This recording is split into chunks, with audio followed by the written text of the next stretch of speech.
Hi, my name's Linda. I'm the Program Manager of Retail at the National Library of Australia. Basically, that means I get to look after this beautiful shop. We're housed within the National Library of Australia, and I can't imagine another job that I'd prefer to do. Today, I'm just going to talk to you about a few books that I love. Some of them are new, some of them are old, and some of them aren't out yet. So firstly, just wanting to talk about A Room Made of Leaves by Kate Grenville. This one recently has been featured by the National Library. They had a talk with Kate Grenville. It's a fictional story about Elizabeth MacArthur, who was an early immigrant to Australia.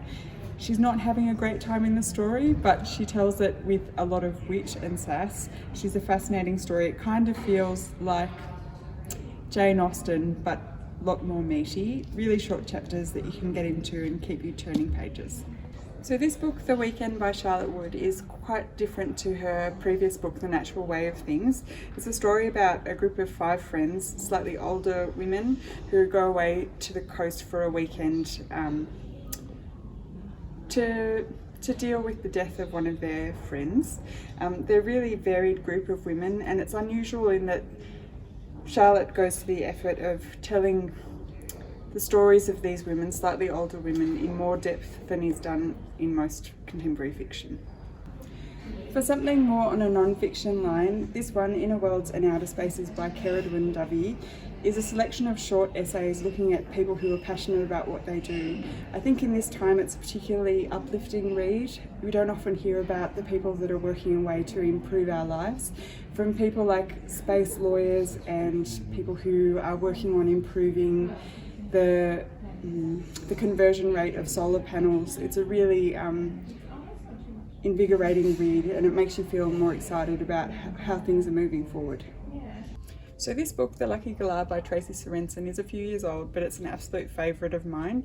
It's set in 1960s small town Australia, in the middle of the race to get to the moon.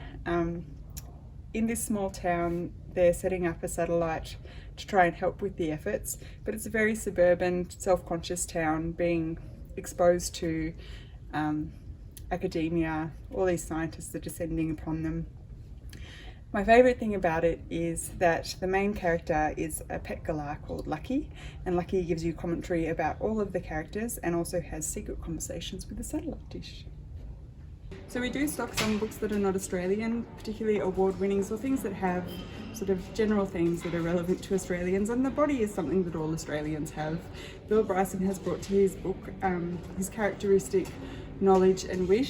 He's looking at different parts of the body, giving you a potted history with some hilarious and skin-crawling stories. You can dip in and out of this one very easily. Lastly, one of the really special things about working in bookshops is that you get to read books before they're available to everyone else. This is one that's coming out in October. I don't want to say too much about it, but I know a lot of people will be very excited. Craig Silvey's writing is really natural. As soon as I picked it up, I was completely absorbed. It's one I highly recommend.